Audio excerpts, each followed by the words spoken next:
Welcome to the Substitute for War NBA Draft scouting video for Harrison Barnes, who is widely considered a top 5 or 6 pick in this year's draft. And this is a few days before the draft, so it'll be my last scouting video before then, but I might have a few other videos up. So I'm going to start off the thing that it seemed like to me like he liked to do the most, and that would stand out the most at the NBA level. And that's he loved taking these mid-range jump shots. And he liked creating them off the dribble, somewhat isolation.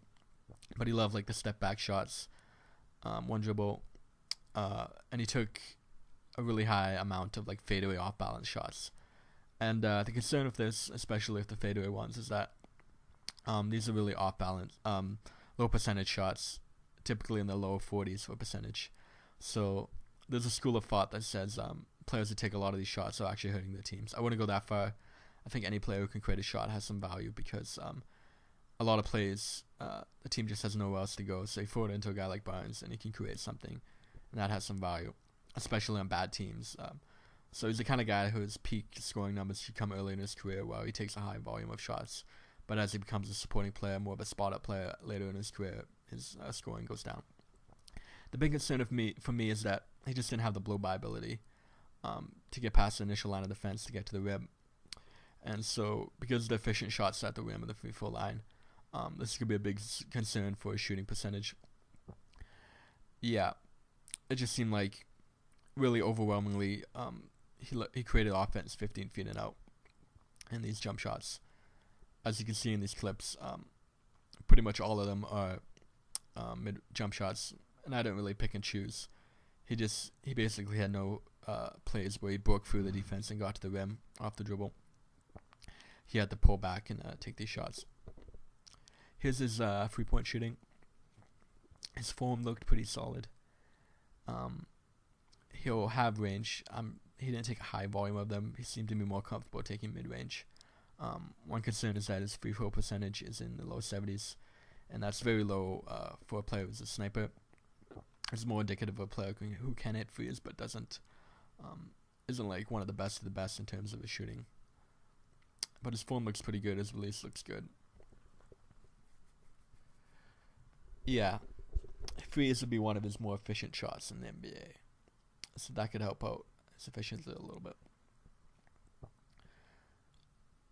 Here he is in the post. That's basically one of the more unique things he'll be able to do because of his size and fluidity, and he just needs to commit to it more.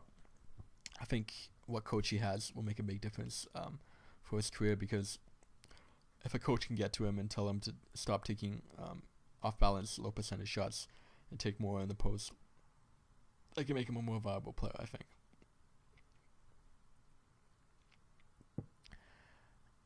Here he is playing off the ball. I thought he was moving pretty slowly off the ball, somewhat sluggishly.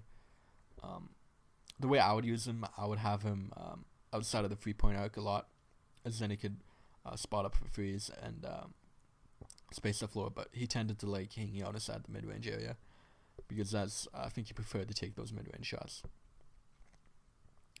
Yeah, he's gonna have a little bit of a transition play here.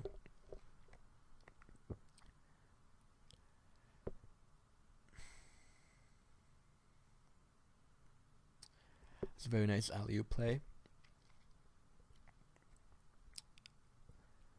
This would be an offensive foul, I believe. This is a play I didn't like. He should have been dribbling out the shot clock here. He decides to shoot it. That was somewhat a selfish play, but it's forgivable. It's a one-time thing.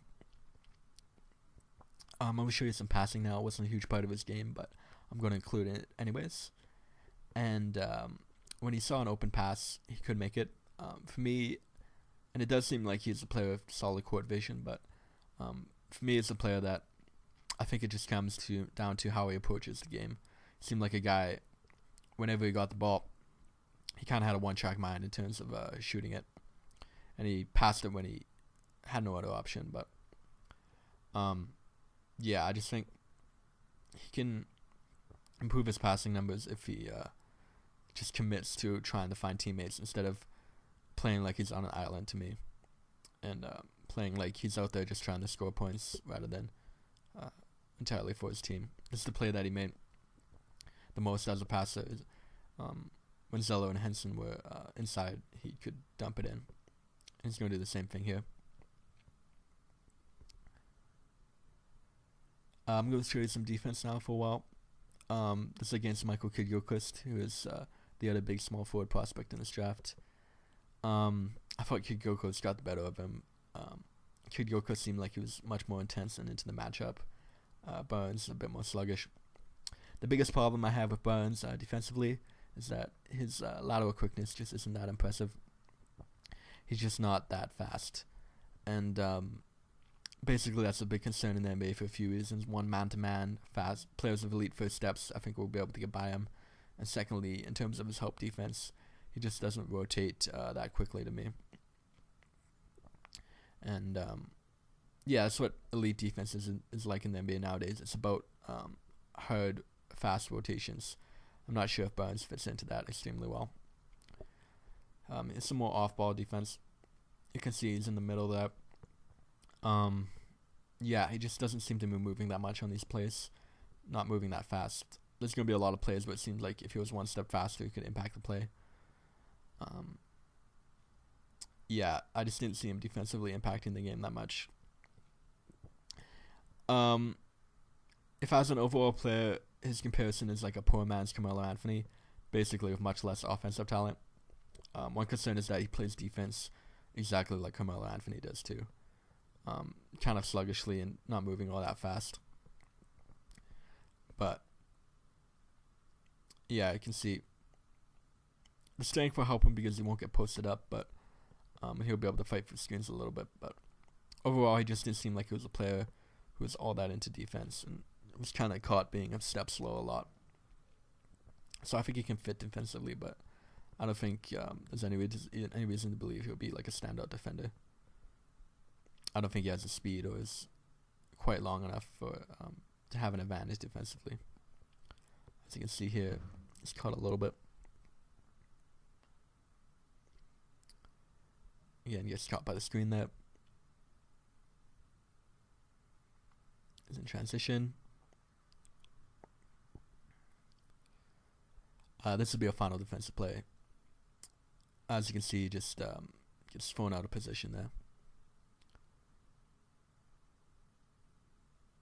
This is showing some rebounding. He was an average rebounder in college.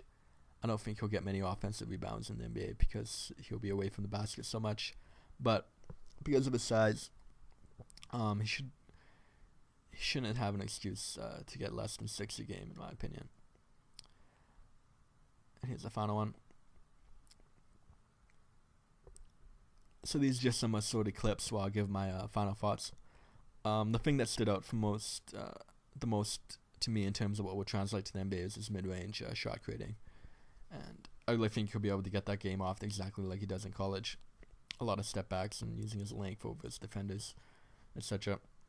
But there's just not a lot of versatility to his game. Doesn't get to the rim. Doesn't create for teammates. Doesn't defend that well. Doesn't rebound that well.